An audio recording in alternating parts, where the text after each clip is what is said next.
I'm going to call our meeting to order. Agenda review and disposition. Anything to add to tonight's agenda? All set, Mr. Chairman. Minutes of September 10th, 2018. I'll entertain a motion to accept as stated. So moved. Second. All in favor? Privilege of the floor. You'd like to speak tonight? Mary Keatsman and I are here for Got Lunch. We'll be brief. We just wanted to remind you that the program has finished its 6th year with more students than we've ever had. We're happy to be a community organization sponsored across the community by interested citizens that provide food during the summer when the free reduced lunch program is not available. So Mary has a few statistics for you. I will remind you before she starts that we deliver food once a week on Mondays to their homes. It's intended to be supplementary. It's high quality, nutritious food, and it includes a coupon for milk at a local store, and it also includes a coupon for vegetables and produce from Longview Farm. And we pay for that, but they go pick it up. That's awesome.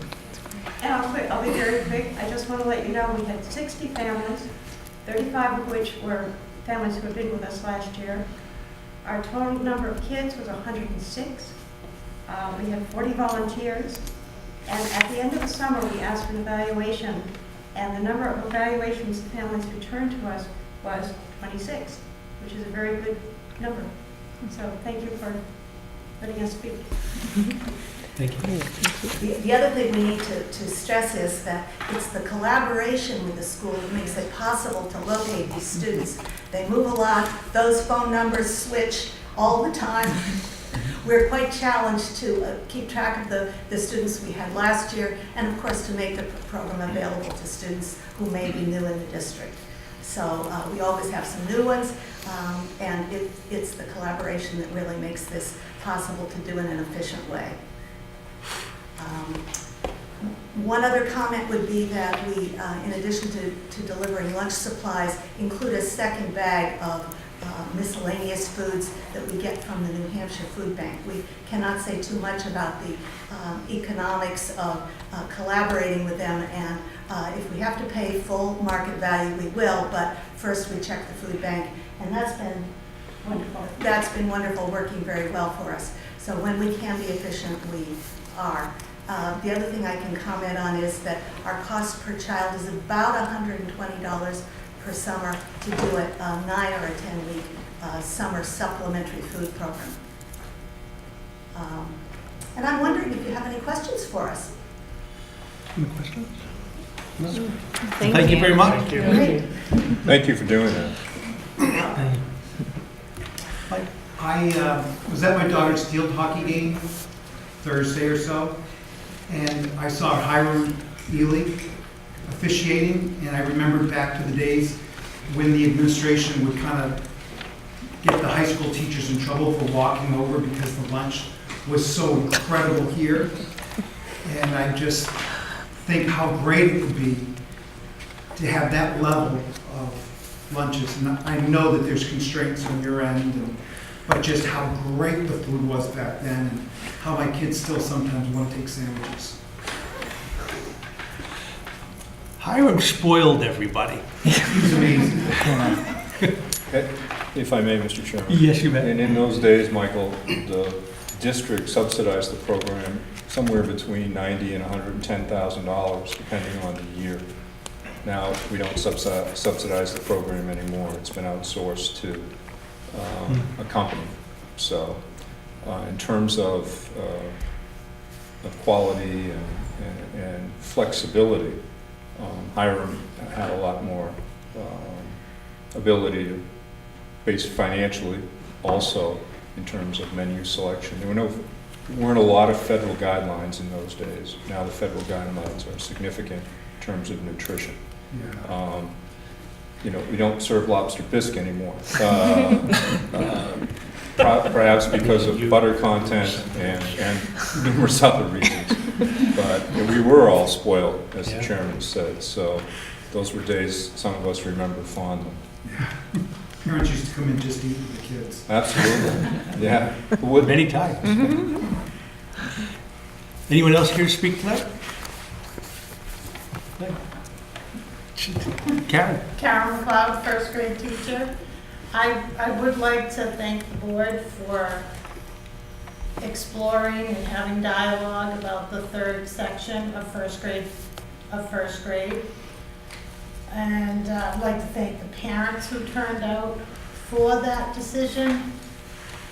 I just want to speak from a parent standpoint as well, because over 30 years ago, we were faced with that same dilemma where we opened up the school and first grade class at that time ballooned up more than we had thought in the spring. So the parents did exactly what parents do in this town. They support the education of their students, and they came out and they voted, everybody voted to support a third section of first grade. And I can tell you, my daughter was one of the ones who was selected to go into that third classroom. And it was the best decision that was ever made, I think, when I reflect back, because over my years, this is my 29th year teaching here, 28 years teaching first grade. And if ever there was a year to reduce the class size in first grade, this is the year. I invite every board member to come into my classroom and see what it is that I do and what the children are expected to do. Come and see, and the interruptions that are going on are more than I've ever experienced in my years here. So I just wanted to communicate that to all of you. I mean, I'm an employee of the school district, and I will do what the school district expects of me to do.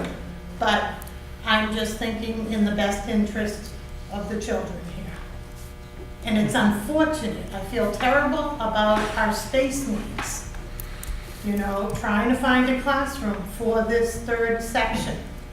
When my daughter was in the class, I mean, I think originally they were in a corner of the library, in a hallway. Eventually, the classroom opened up. But that's the dilemma that we're facing, and I know that's difficult, but, you know, with the expectations that we have academic-wise for our students, I encourage you to really move forward with the third section of first grade. Thank you. Thank you. Okay, thank you all.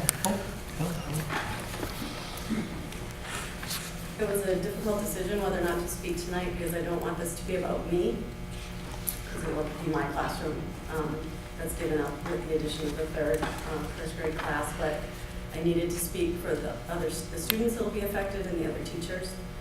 I teach 23 different groups all year long, so that's 23 other teachers that are going to be affected, you know, in this domino effect of me having to go into their space while they are having their important planning and preparation time. We can't provide the same level of program for the Spanish program, not having the resources and the space available that I have now, so it certainly affects the program to a certain degree.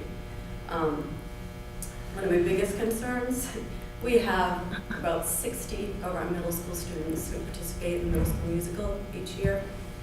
It's about 40% of the middle school.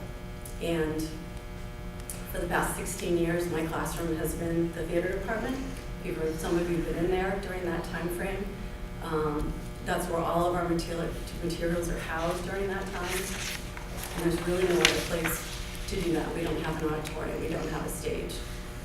So I just want to speak for those kids who wouldn't have that opportunity this year. They could not do that musical.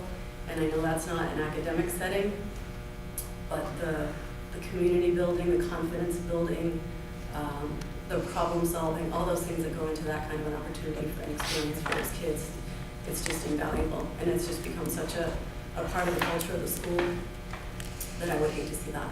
that effect. So I just needed to speak for those teachers and students that will feel the effects of this.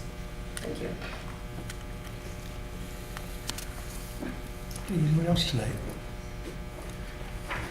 Okay, we'll move on. Principal's report, Julie? There. I am happy to introduce Sydney Valenti and Maya Wingstead are here on behalf of the 7th graders to share, and Mrs. Deloge is here as well, to share their projects that they did at Geneva Point. I know we talked about it at our last board meeting and how impactful these field trips are to, I love the word confidence, to the confidence of our students. So over to you, Maya and Sydney. Is there a web control there? I don't know where the... It's over here. So I did invite actually to have more students here, but it was difficult for everybody to come. So what I'm going to do, ladies, I haven't even told you this. I'm going to share the island slideshow that we did in English, and then you guys can share your slideshow in sort of a similar manner. And while we're getting set up, I invite you guys to look at these. I haven't even assessed these yet. So these almanacs, which are a collection of the work that the students in the 7th grade have done around Geneva Point and their trip to Geneva Point. So I have this casting. Let's hope it works. Perfect. Here it comes. So this is a sample of a slideshow that our English students did in practicing how to use direct quotations. This, the one that I really wanted to show you, well, they're all. So here we have, this is a direct quotation from Gary Paulson's book, The Island, which you'll see in the almanacs we all read. It describes that ant. Students were expected to find an image of an indigenous ant, indigenous to Wisconsin, which is where the book takes place, and then find a direct quotation that described the ant. They had to cite the image properly. That's done right here, so that it's cited. We know where that image came from, and it couldn't be Google. And then here's a direct quotation example. So here's a second animal that the main character sees while he's on the island, and we see that compelling wordage that goes along with it. Here's a blue heron with a direct quotation, and everything is cited. The sunfish, and then finally, well, a snake, and then finally a works cited slide, so that they're putting all of those things together. They're seeing the difference between paraphrasing, when you would paraphrase, and when you would directly quote. So that's just an example of one of our students' work. These ladies have another slideshow to share with you, and I'm going to make it bigger because I think you need to have it bigger.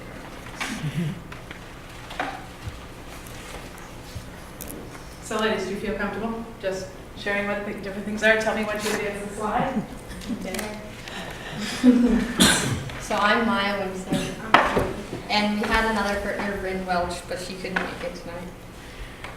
And we created a slideshow off of 2 species we studied at Geneva Point, where we walked around and tried to find its habitat and where we might, and try to find the species. But if we didn't find it, we took a picture of where it was, and then we wrote a description, which is on. All right, so here's the first slide. You can see the kind of work that they've put into it. So the first sentence is a description of, well, the first sentence below the picture is a piece of lore or folklore about this animal.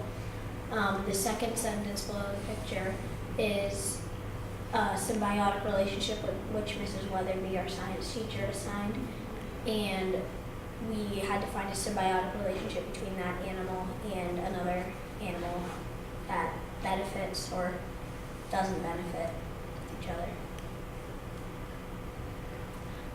And on the right side of the picture, or of the slide, is where we saw the cottontail. We couldn't grab our camera in time to get it on camera, but that is where we saw the cottontail. And then Sydney wrote a little piece of writing to describe where it would be found. So they were required to do 4 things for each of these species. And the one picture actually of the rabbit was a research picture. The description is research, the lore is research, and then they had to do field research. So that's, they actually got to take those pictures. So on to the next one. So this one, we did the same exact thing, except we didn't put a symbol. We each studied 2 animals, and since we had a group of 6 instead of 4, we had 6 slides instead of 8, and out of the 2 animals, you only had to do a symbiotic relationship for 1. So I was gonna do another symbiotic relationship, but forgot about that. Symbiotic relationship goes here. I like that. And then they had to create a works cited slide, each of them, for the 2 slides that they had to do. So, Maya, are these yours? No, these All are right. prints. So I'm going to go on to where they are yours, okay? Yeah. There you go. So my first is the bracket fungus. And again, as Sydney said, we had to research 4 different things with this symbiotic relationship, the description, the lore, and then where we found it in Geneva Point. And I found it on a dead stump right by where we usually meet at Geneva Point, which was very helpful. And I knew exactly that it was that name when I saw it. And then my second is the blue dasher dragonfly. And I did not do a symbiotic relationship, as Sydney said, we only did it for 1. But I couldn't find the blue dasher dragonfly at Geneva Point, so I found a water source, which is just the Lake Winnipesaukee, and I took a picture of that to represent where it would be. And there is her works cited slide to show her research. Thank you, ladies. Good job. Good job. Good.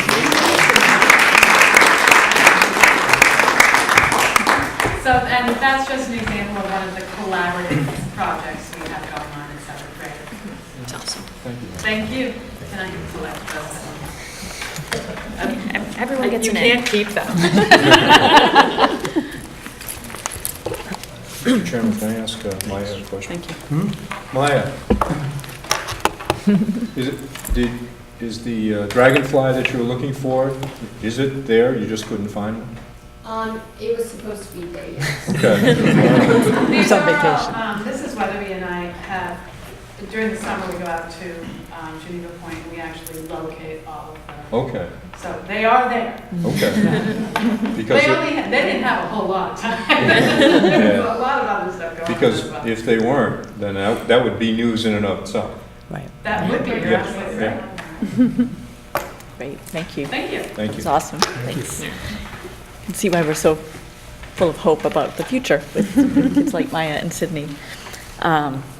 I included in your packet the upcoming report card, kind of a sneak peek, and Ms. Lee is right. We've, at Plymouth Elementary School, we've been working on the report card because we've been working on the work study habits and competencies and performance indicators. So what's really special about this is going to be an SAU 48 report card. And so teachers collaborated across the district over the summer and before school started to put this together. So we're really excited about that. And we will be rolling it out this Wednesday at the PTA as well, and offering a principals roundtable for parents to see it as well. So, and at parent-teacher conference. So, I wanted to. If I could, Julie, this is a major accomplishment. This was an awful lot of work for the teachers and administrators who, when were we in Chicago, years ago? 3 Yeah, 4 years years. ago? Yeah, Yeah. started researching the best way to report out not only skills attainment, but also work habits and personality traits, quite frankly. Instead of rolling it all into one grade and you really didn't know what the skill attainment was. Now we have that, plus we have all of those traits that people want to see in their children. So this is an incredible amount of work, and I thank all the faculty and members here at Plymouth Elementary who are involved in it, and also Julie and the leadership team here. This bodes well for the future. And a special shout out to Carol Lavasser, our technology coordinator, who worked through Power School and then worked with all of our thoughts and put it together into a kind of a cohesive, only 2 pages document. So yeah, it was a lot of work. So I think it really reflects the learning going on in our school. The other piece I have with you is for you is a letter that the kindergarten teachers and I will be sending home. Again, we're going to be using that October 15th Parent-Teacher Conference Day. It's just the law has changed in New Hampshire for we need to screen kindergartners specifically for dyslexia in any new first graders. So we've been doing that all along, but looking specifically for dyslexia. So there's a lot of conversations going on at the state level. I attended a really outstanding workshop last week on how to screen, what it is specifically, and how different it is from student to student. So again, we've done a lot of this great work, but I think I'm glad that we're shining the light on this specifically. So. Our wellness committee met on Wednesday, September 26th. We have 12 members. Austin Jacobs and Mr. Ahern, just so you know, Austin Jacobs is our Fresh Picks representative now, and he comes from Vermont, and he is used to partnering with local vendors for that farm-to-table process. So he is already starting that. He's a really good match for our school and our wellness committee. So Has the high school and Plymouth Elementary. He's done a terrific job. This is his first year with us. Again, this is a really strong committee that is really helping to change the culture here around nutrition and well-being for all of our students and for our staff. So again, we have a great group of parents, great group of teachers, and our nurse, Austin, and great students as well. And we really picked their brain at that meeting. Lastly, I would like to congratulate Alyssa Greenler, a 6th grade science and social studies teacher. She received a $500 grant from the Baker River Watershed Association so that students can better conduct science investigations on the Baker River environment. The grant will be used to purchase things like a digital microscope, a digital depth water temperature gauge, and a water quality monitoring kit, and some other pieces. So good for her. She took the initiative to do that. And also would like to give a big shout out to Andy McDonald, who is a parent and a grade 7 and 8 social studies teacher. He also wrote and received a grant from the Community Health at Spear Memorial Hospital. The $2,820 will support the Lions Quest programming and materials. Lions Quest integrates social and emotional learning, drug and bullying prevention, and service learning for positive youth development. We use the curriculum in 6th grade guidance classes, and we are implementing with partnership with Katie and our PTA. And again, just a big thanks to Mr. McDonald. He wrote that last spring, going above and beyond for the curriculum. And I really only have one big date coming up, and that's October 15th. That's our parent-teacher conferences, and always a big day. It's earlier this year than we usually have it. So.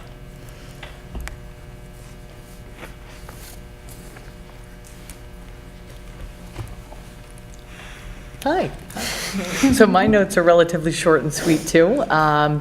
Obviously, our fall sports are well underway. We're about midway through our seasons. Coaches and the athletes are working really hard. We've had some close matches and then some tough contests, but the encouraging piece is as I'm walking around and watching these teams, you're seeing a lot of improvement and teammates who are really supporting each other, whether it's through a win or a loss. All of our fall teams have now completed the concussion baseline testing with John Bruley from the high school. It took about 4 or 5 days for us to complete that after school, but the coaches and the athletes were really diligent and very helpful in working with Mr. Bruley to get that done. A few things coming up next week. On Wednesday, October 10th, there will be Team Photo Day for all of our teams, and those forms will be going out later this week to the coaches to hand out to their athletes to send home. The other piece is we also have our 10th annual cross-country invite that will be coming up next Thursday, October 11th. At this point, we have 9 teams, both from the Lakes region and the northern regions, that will be coming to compete with us. Should be a great event. We look forward to hosting it and hoping for great weather on that day. Would be really nice. And just around the corner, believe it or not, we'll be starting our winter team sport signups also next week, just so we can gauge the number of participants that we've got in each of those activities.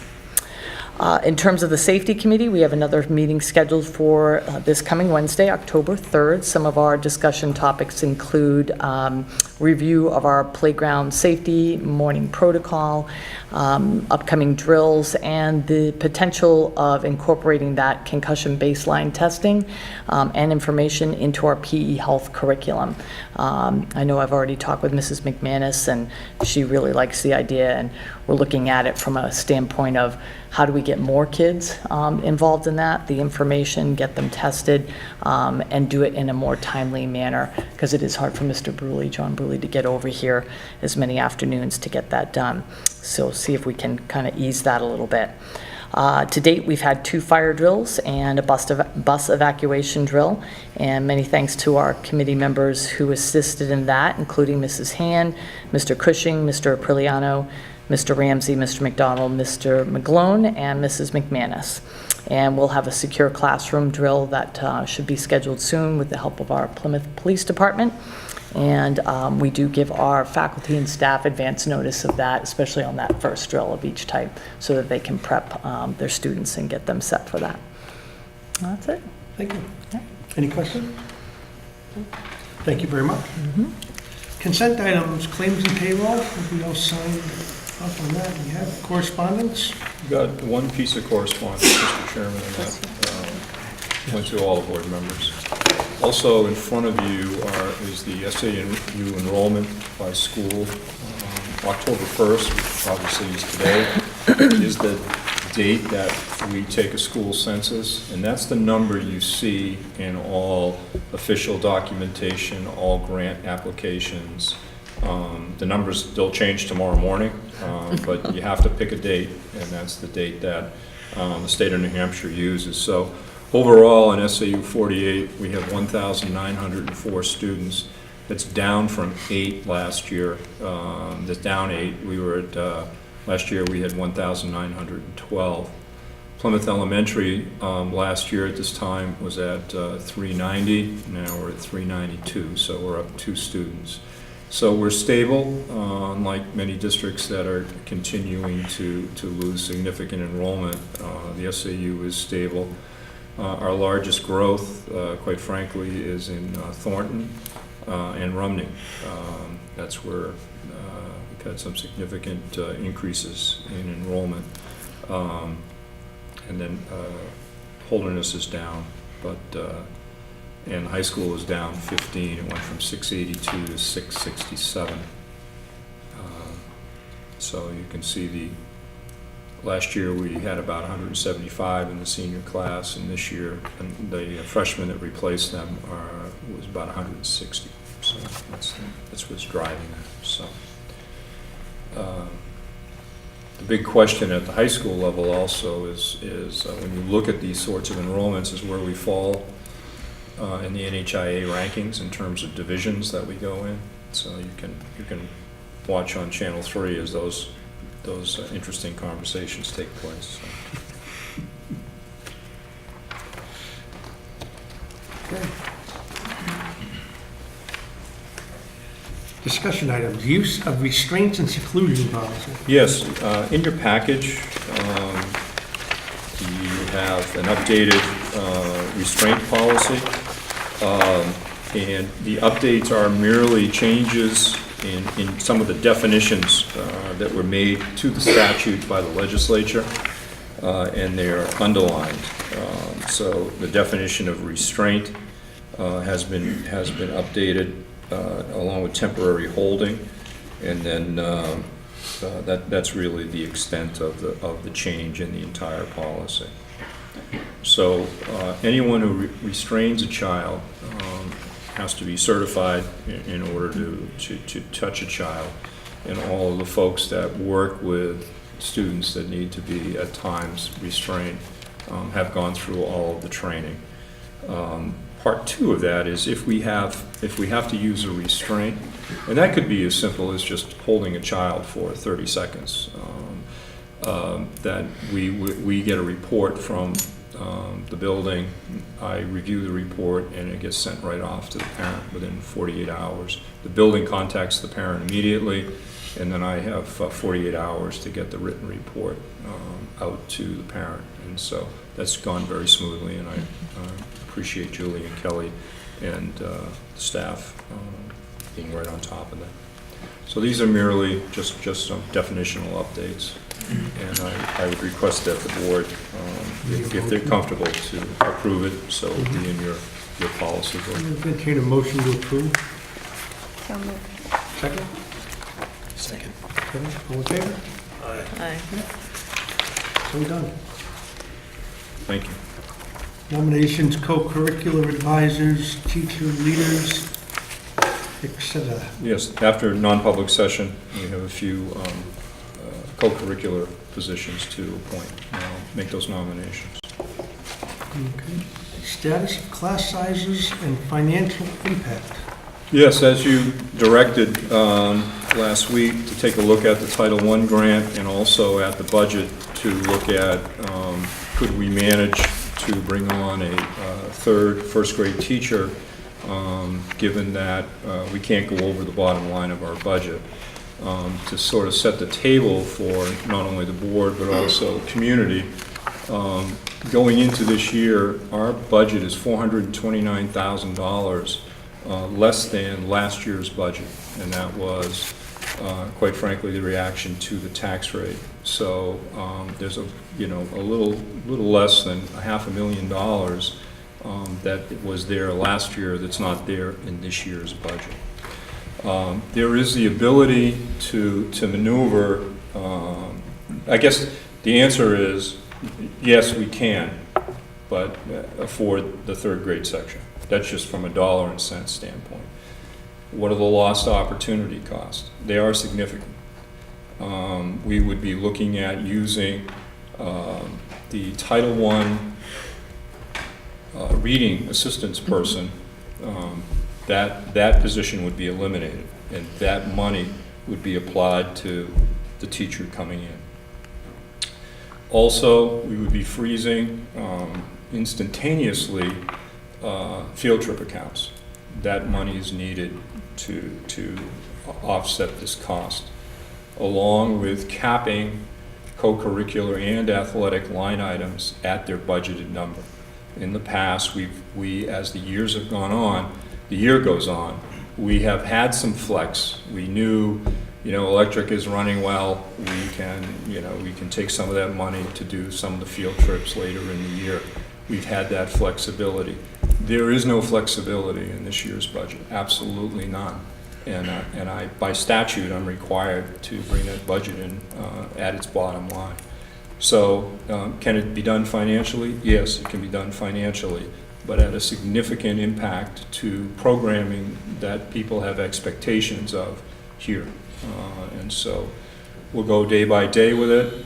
If we catch a break here or there, that might free up some money in the spring, but at October 1st, who knows? And we also have the wild card of any special education costs that may come through the door. Given the amount of transient housing in this community, that's always a factor, a key factor. So we can go over budget if it is special education. Don't like to do it, but the reality is, we may have to do it if something presents itself, a program presents itself coming in off the street. In terms of the facility, it would be the Spanish program. That is the classroom. It makes sense. It's in that hallway. So that would be the classroom. You heard Mrs. Hand say it will affect the musical, and it will affect the delivery of world language in the school. The other issue is Julie did a survey of the first grade parents to say, would anyone volunteer to go into the new room? And Julie, you can report Sure. those stats. I just used our message system, and we have 36 parents, and I heard from 16 of them, and not surprising, they love their teachers, and they do not want to be one of the students. They do not want their students removed from the class. So, the money piece, the facility piece, and also there are going to be 12 to 13 kids that are moved from their existing classroom. That will be something Julie and I will deal with on the data, but they're not going to be happy people. And we will put together those class lists in a fair manner. There's an input from the faculty, but also there's a fairness piece to it, so we'll take a look at that. So this makes a big impact on all the other classes in this building, Yes. to be able to do this. Yep. What does this do to the 8th grade class trip and what goes on? Well, the 8th grade class trip is by itself. Right. The 8th grade raises money Yeah. for that. So that's off into itself. Athletic transportation, I'll work with Kelly and Julie to say, all right, how many people want to participate in what we normally do? We knew going into the year, even without this request, that we would be having fewer teams than we had last year.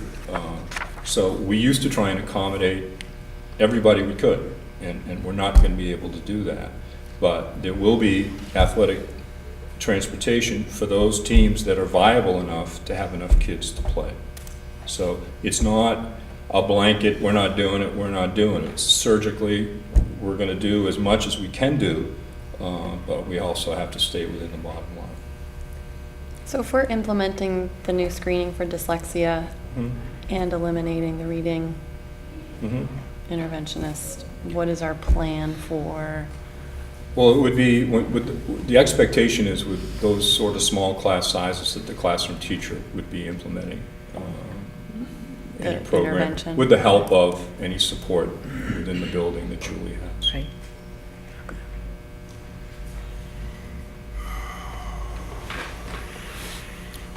And what does Spanish look like? If I can ask you, if you're moving from class to class, what does that look like from your perspective? And the other classrooms? I don't know what it's going to look like because I don't know where I'll be, if I'll be in each individual classroom. That hasn't been discussed yet. Okay. Ellen, it was a couple years Yeah. ago that we did that. Can Yeah. you describe what we did a couple years ago when you did not have a classroom? Yeah, when a fifth grade class was added a couple of years ago, I had a classroom in the intermediate wing. Sarah Sanborn joined me as a fifth grade teacher, and we shared that space. Okay. So it was fifth grade, it was Spanish, and it was theater department, Okay. all in one for that year, so. All right. This is for 1 year. Pardon? This is for 1 year that we're making this change, or? Well, I mean, as you look at the requests that come up, that this hire would be for 1 year.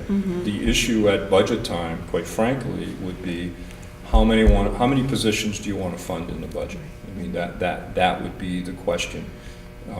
So like right Yeah. now, we have Yeah. the 3 kindergarten classes, so looks like it would be 3, 3, 3 all the way up. Yeah. So that would be the additional classroom. And in all honesty, given the structure we are now, there would not be a class for world language if we went 3, 3, 3. It just doesn't lend itself unless we did something else with some of the other things that we do. We have divided some classrooms, you know, if we can take down those dividers and you have a classroom, but then how do you deliver the other services? Downstairs, we have the STEM program. I mean, that in and of itself is a classroom. You know, do we not do that program? I mean, as you begin to look and say, there's X amount of square footage, what do we do with it? You know, we've always tried to be as well-rounded as we can and give the opportunity where you can. Yeah. Well, it's what makes Plymouth Plymouth. Yeah, it is, but, you know, to deal with one class and take away from everybody else is a little disheartening. You know, what the rest of you guys think about that? I did not think it was going to be impacting us in this way. No, I think in our last meeting, even in August, we were looking at 2 classes of 16 in first grade. And it wasn't until September that we saw 2 classes of 18. So I think the decision making up to September, I think I was comfortable with class sizes of 16, but you know, I think it's hard to predict. It's kind of on the upper range of what I think is an appropriate size. But again, we'd also kind of discussed the state standards of up to 20 in a classroom, up to fifth grade, and then in 6th grade, Yeah, it goes over is up to 24. And that's a state guideline. It's a state guideline. There's no set law about it. It's just a guideline. I appreciate hearing the feedback from the teachers who will be affected by this. I think it makes decision-making easier, but it's certainly not an easy decision to make.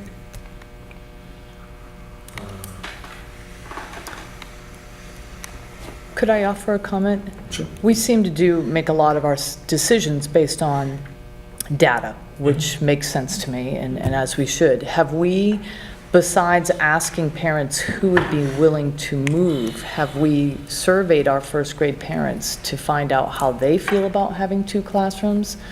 Because my understanding, and I could be wrong, is that we're only hearing from a very few and not the many to make this major change that's going to impact so many and have so many financial impacts as well.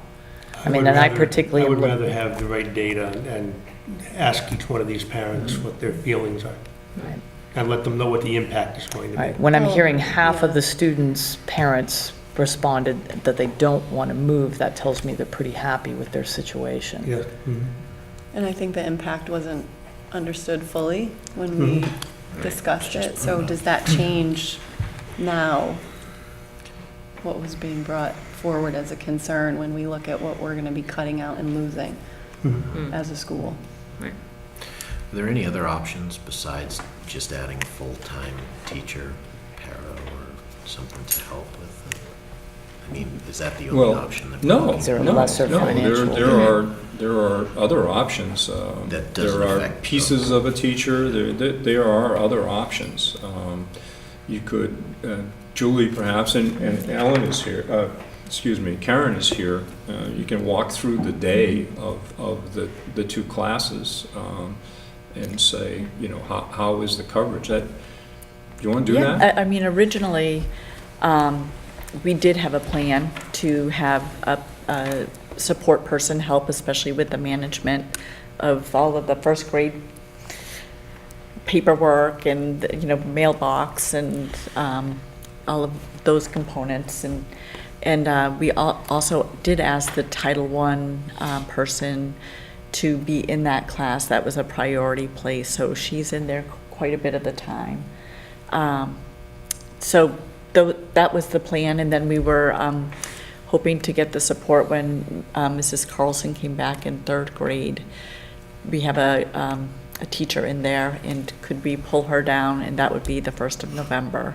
So there would be a paraprofessional support from the Title I person throughout the day during the literacy block as a priority, and then to have the teacher, the certified teacher, come down and support first grade for the full day. So each of the teachers would have an assistant in the classroom. that would be, that was an option that we were working on. That's much better than disrupting, all the kids too and moving half of them around. The Title I person serves all grades, Yes. and that would be the person that all Well, that grades- position, if we fund that position, would be eliminated.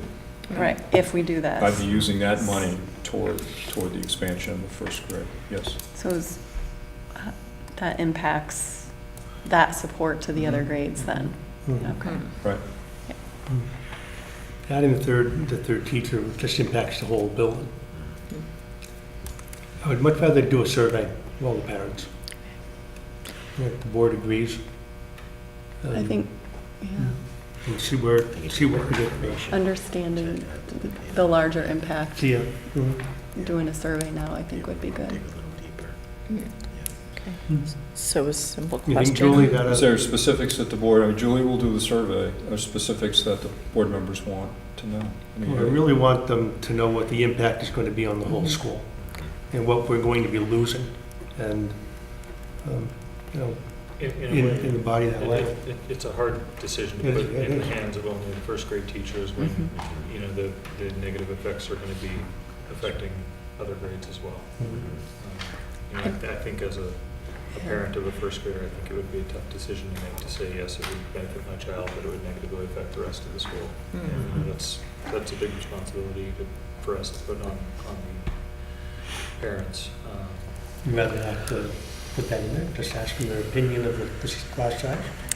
Well, I think it's just I think it's good. I think it's If we're just going to, collecting more information. I think if we're going to survey parents, we should probably present as much information as we have as relevant to the consequences or the outcome of the decision.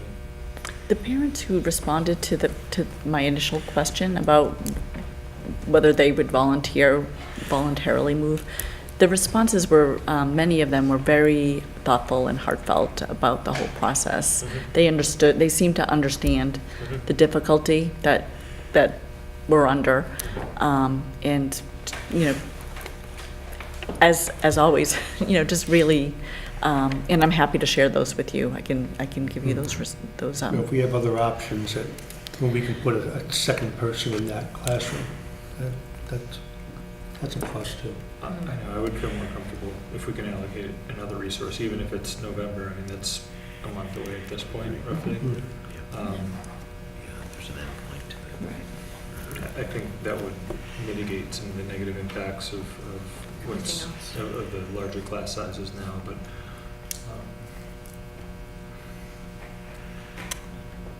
I also think if that third person is there and no one's willing to move their child, what purpose is that serving also? So, I mean, that's another disruption to children who are settling into classrooms that we need to consider in the first grade specifically. So, I do think that whatever decision we make regarding this year, I think our goal should be to strive for 3 classrooms next year, and that's still going to give us a challenge on facility space. I think we talked about a few options, so I do think it's something we'll have to wrestle with in the future, but I do think in general we should, unless we see a significant drop-off in enrollment in one class, that we should. No, look at that, the kindergarten class is already at 45. Right. And that's an indicator of what's to come. Yeah. Well, for next year's budget, we certainly can fund 3 sections of each class. And that's certainly easy enough to do. And then we'll eventually get to whatever bottom line we get to, but plugging that in.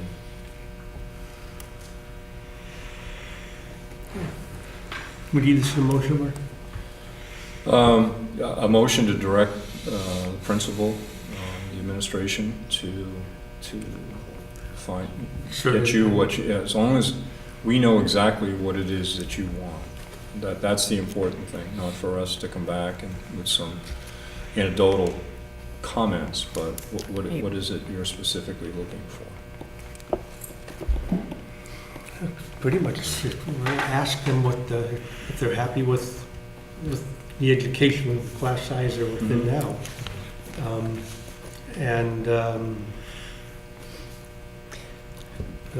Anything other than pretty, or just think an we have to open-ended ask- question? I think we have to ask a broader audience though too, just because of the implications school-wide. So, You want to send this out? yeah. I don't know if that would. Or the other classrooms even, just understanding. Well, I think, if I may, I think that if you don't have a child in the first grade, you're going to say, don't do it. So I think that would be left, quite frankly, to the board's judgment in terms you're the elected reps of the people. I think you, broadly, you'd like to, our options are to have a third section, financially pinch many programs that people expect are always going to be here. Are you in fact satisfied with how first grade is now? And then get feedback to some question like that. Yeah. And I suspect that there'll be certainly more audience members the next time we meet in response to this. What's the financial impact if we take the teacher that's covering Sarah Carlson's class and move her as a second aide to first grade? Well, significantly less than hiring a full-time staff member. The issue is you don't have a teacher. That person it is a certified teacher, but they function as a paraprofessional for the two first grade teachers. That's the role of a paraprofessional. It's not a person. You can't take a person with a paraprofessional's contract and say, okay, you're the teacher in this room. So they would function as an assistant to those two. They can do reading groups. I don't know this person's credentials other than she's doing her student teaching here at the moment. Nope, she's Yeah, a teacher. she's She's doing the graduated. long-term substitute. Oh, the long-term for sub, I'm maternity. sorry, yes. So she's the long-term certified teacher. She'd be coming into a para role and she do reading groups, everything at the supervision of the two first grade teachers. Is there paras in the first grade classrooms now? We have one. No, I think we have one in each. The one in Mrs. Kilduff's is not always there. She might be in our SOAR program. Okay. So Looking at historical enrollment in the school, how long do you think my understanding is that enrollment has been higher in the past. How long do you think it's been since we've had first grade classes with 18 students? Oh, I don't know, the 90s and early 2000s were the period of time where we had 19, 20, 22.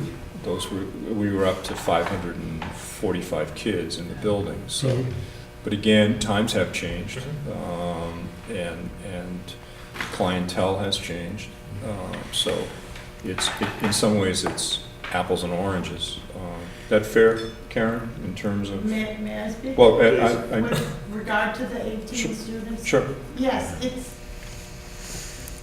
this year, what's unique, 18, when I came in, I thought, it's no problem. I will take these children as far as I can take them.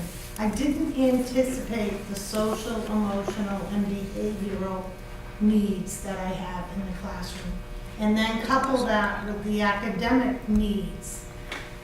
For example, last Friday, I split my class in half at the end of the day, and I sent half of my students into the kindergarten classroom for some free play-based time, because half of my students are so patient and very good about following the directions and working well during lessons.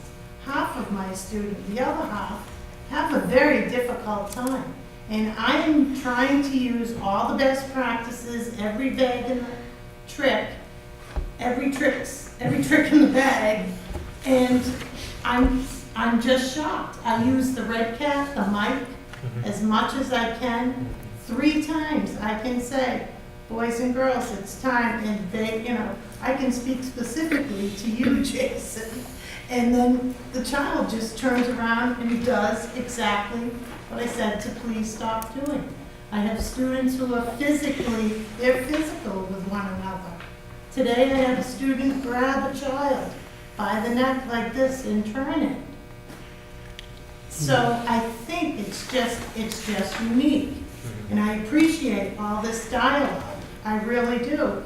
And I love the fact of like problem solving. I don't want to put anybody out of their classroom as well. I didn't initiate all of this. When I heard parents were getting together and going to go to the board, it just reminded me of the year when my child was in a situation. And I'll tell you, I wasn't even part of the parent group back then. I didn't know about it. And my child was selected for the class, the third section. And it worked out. But there is a lot of problem solving that has to take place in order for my students to really make progress academically and socially. I can tell you, I do need the support. I don't have a formal boost program support network really in place in my classroom as the other classroom teacher does for some students that were already identified. So I know we're working on that, and we can work on that. But my concern is we may need to find some place for some of the students who are highly distractible to learn, to be in a classroom with all of the business going on. That environment, it's awfully hard. It's really hard to get my room quiet. And I've always been, a noise level. There's always been a noise level in my room because I like to have the children reading to one another. Reading silently is really tough for first graders. So they read to, but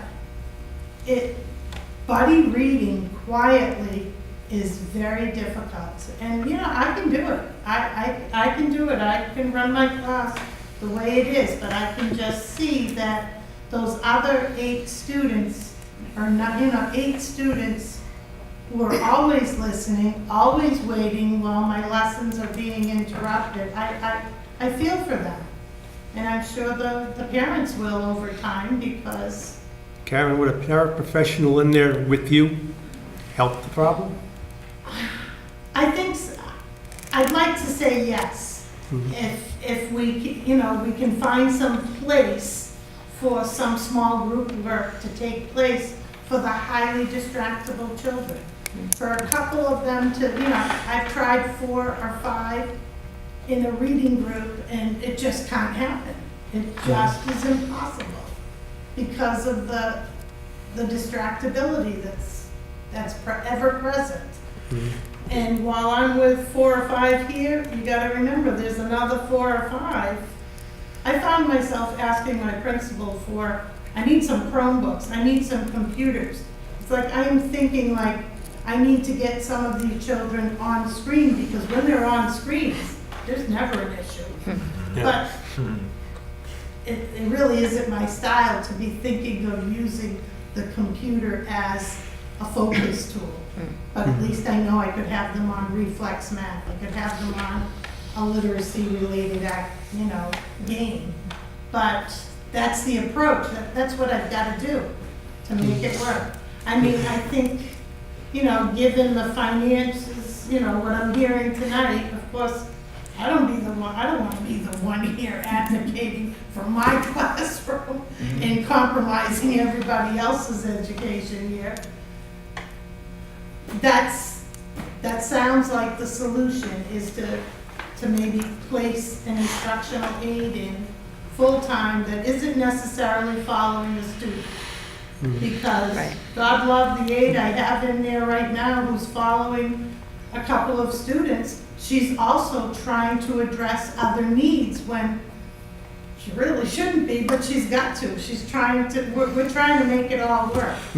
Okay. Thank you. Mr. Chairman, if I heard you, Karen, if we found a very competent aide to work with you and Kristen, and we carved out space in the building for group work, You think that would be a significant help? Ideally, I mean, I really think I need one in my room, Okay. more so than Kristen has. We've had dialogue. Yep. Because of the system in place in her room, Yeah. you know, she's got support, but she could use more. But I am being very selfish right now. And I am thinking, during academic time, Yeah. Well, the reality financially the is, math and the language Yeah. arts. yeah, the reality, if I may, Mr. Chairman, the reality financially is a prorated paraprofessional. What date were you saying? November? November 1st. When Sarah comes back? Yeah. That proration is significantly less of an impact on the budget and flexibility than hiring a full-time teacher and then not having the the Title I person. Right. This is a potential, if that were a solution, I'm not saying it is, if that were a solution, then we could keep the Title I person who's working part of the time in first grade. Yeah. And also bring in a prorated paraprofessional. Mrs. Kilduff's not here, and Yeah. I would like to advocate for her class as well. I like that. Well, the timing too, because oftentimes, it's been a long time since I've done a schedule, but the scheduling with specialists can be manipulated too. So that you get small group work by playing with when kids go to specials and things like that.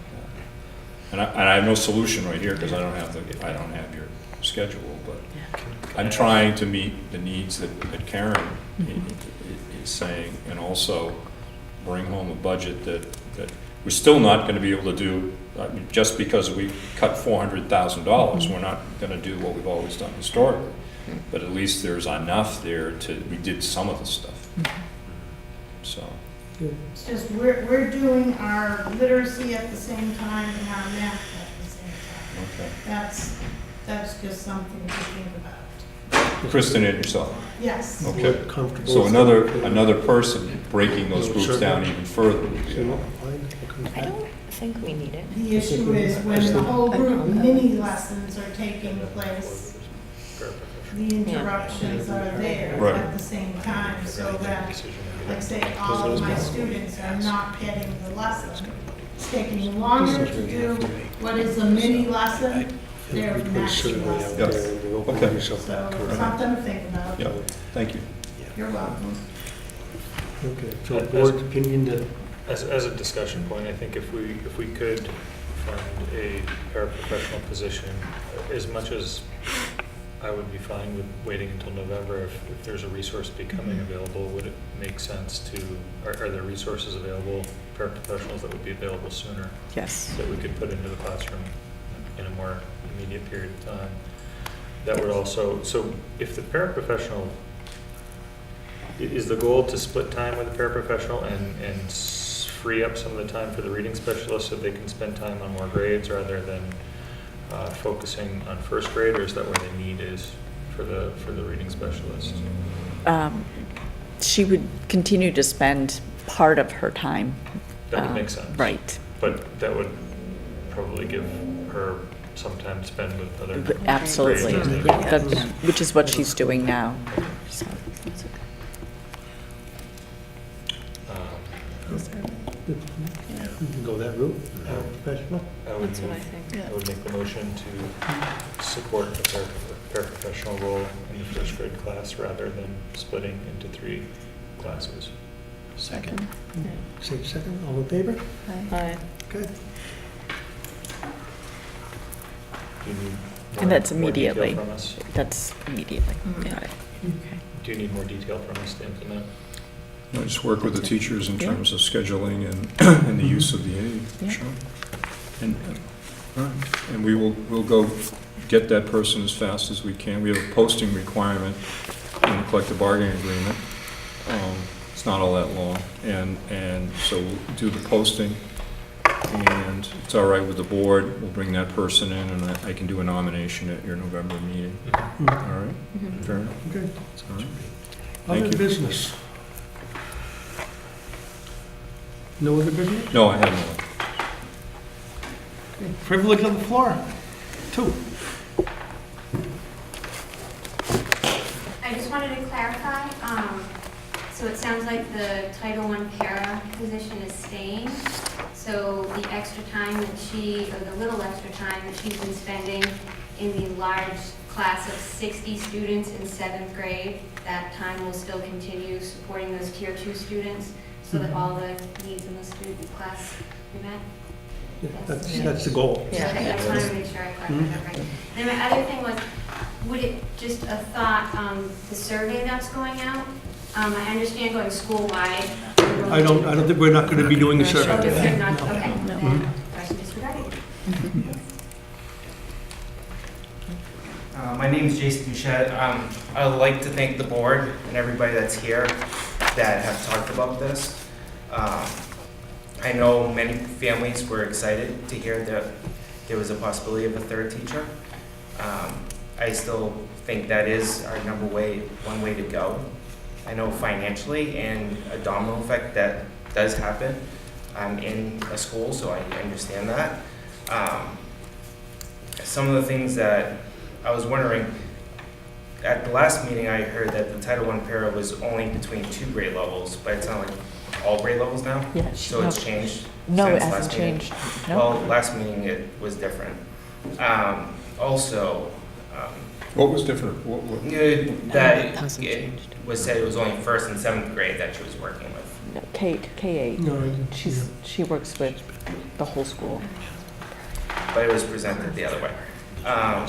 Also, I'm kind of concerned about the timeline because like we got an email from Mrs. Flynn on what day was it, Thursday last week, asking about who would be interested in switching classes. And when we originally had our board meeting, it sounded like the decision would have been taken care of by now. And that email went out only a few days ago. So it wasn't really that much of a switchover to figure that stuff out. So I'm really concerned about the timeline because as you know, younger they are, the more they can learn in that short amount of time. Because as you get older, it's harder and harder for them to learn. So us even saying, oh, it's only a month away, well, that's what we said last month. And if we just keep pushing it, we're going to try really to worried fill this about that position timeline. as quickly as we can. It's not going to be a month before.